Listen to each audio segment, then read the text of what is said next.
खराब हो गई। गांव के सभी लोग बहुत चिंतित हो गए। सब अपनी फसलों को देखकर मायूस हो रहे थे।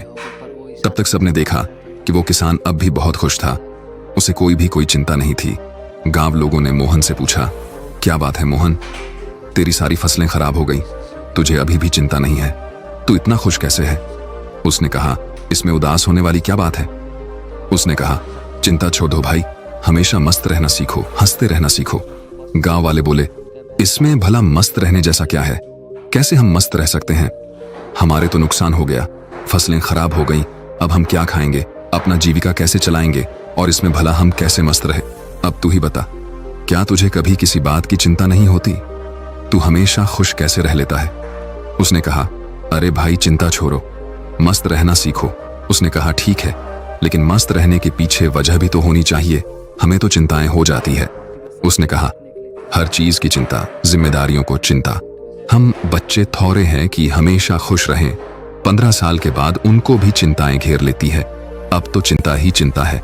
मेरे बच्चों को पढ़ाई की चिंता है, उनके करियर की चिंता है, उनके फ्यूचर की चिंता है। मुझे उन बच्चों की खाना पीना और बाकी सारी घरेलू चीजों की चिंता है।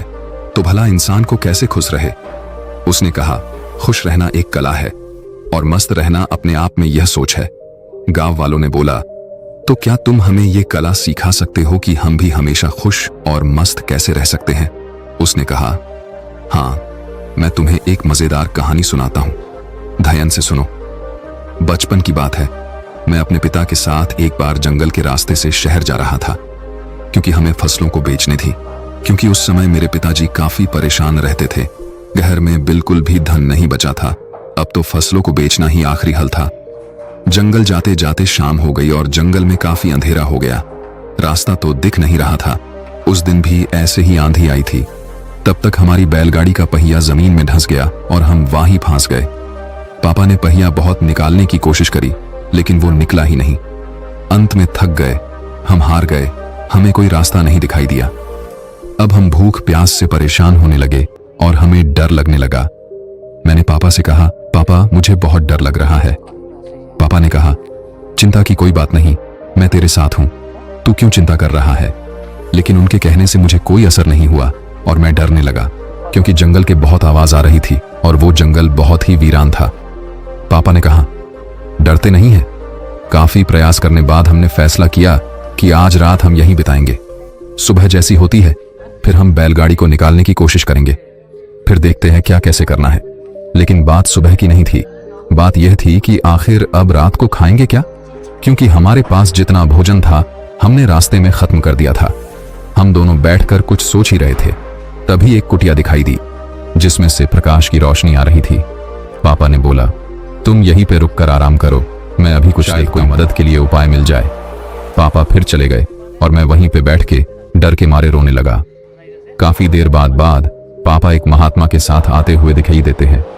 वो महात्मा बड़े ही दिव्य दिख रहे थे। फिर हम तीनों ने मिलकर जोर लगाया और बैलगाड़ी का पहिया उस गड्ढे से बाहर निकाल दिया और हमारी बैलगाड़ी बाहर निकल गई। पापा ने उस महात्मा का धन्यवाद किया और हम लोग आगे चल पड़े। उस महात्मा ने हमें कुछ खाने को भी दिया था। मैंने पापा के हाथ में एक कागज देखा। मैंने पूछा, वो क्या है? लेकिन पापा ने उसके बारे में कुछ भी नहीं बताया। अब हम आगे बढ़े चले। पापा ने बताया नहीं कि महात्मा ने हाथों में क्या दिया था। मैंने उनसे फिर पूछा कि पापा हाथ में क्या है?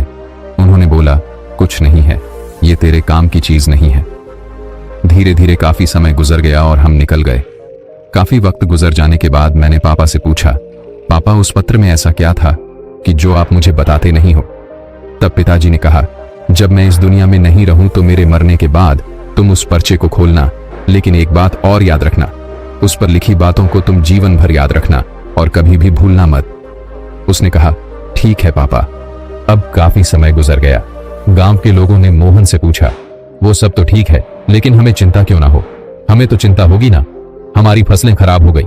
मोहन ने कहा, क्या तुम फसलों को ठीक कर सकते हो? उसने कहा, नहीं। मोहन ने पूछा, क्या तुम दिन को रात बना सकते हो? उसने कहा, नहीं। उसने पूछा, क्या तुम हवाओं को रोक सकते हो? उन्होंने कहा, नहीं। उसने फिर पूछा, क्या तुम बारिश करवा सकते हो? सबने कहा, नहीं भाई नहीं, हम कुछ नहीं करवा सकते, हम भगवान नहीं है। तो उसने कहा, जब तुम्हारे हाथ में कुछ है ही नहीं तो तुम भला चिंता करके क्या पाओगे। सारे किसान सोच में पड़ गए कि यार बात तो सही कह रहा है, इसमें भला ज्यादा चिंता करके क्या होगा। तब मोहन ने कहा, जब हमारे हाथ में कुछ है नहीं तो फिर हम चिंता कर क्या करेंगे। इसीलिए मस्त रहना सीखो और मस्त रहने की आदत डालो, तभी तुम्हारे जीवन में खुशियां आएंगी। तब सब किसान ने कहा, लेकिन उस पत्र में ऐसा क्या लिखा था? क्या तुमने पिता के जाने के बाद उसे खोलकर नहीं देखा? उसने कहा, हाँ, पिता के मरने के बाद मैं बहुत अनाथ हो गया था, कुछ भी अच्छा नहीं चल रहा था, मुझे कोई रास्ता नहीं दिख रहा था कि अब मैं क्या करूं, क्योंकि उस टाइम मेरे पास कोई रोजगार नहीं था और मुझे ये खेती काम इतने अच्छे से आता नहीं था। तभी मेरे दिमाग में आया कि उस पत्र को मैं खोलकर देखूं कि इसमें ऐसा क्या लिखा है। फिर मैंने जब उस पत्र खोला तो मेरी आंखें खुली की खुली रह गईं। सबने पूछा, ऐसा क्या था उस पर्चे में, हमें भी बताओ। किसान ने कहा, उस पत्र में लिखा था कि ये वक्त भी गुजर जाएगा। मुझे इसका मतलब समझ में नहीं आया और उसका मतलब जानने के लिए मैं उस महात्मा के पास गया तो महात्मा ने बताया, ये समय भी गुजर जाएगा।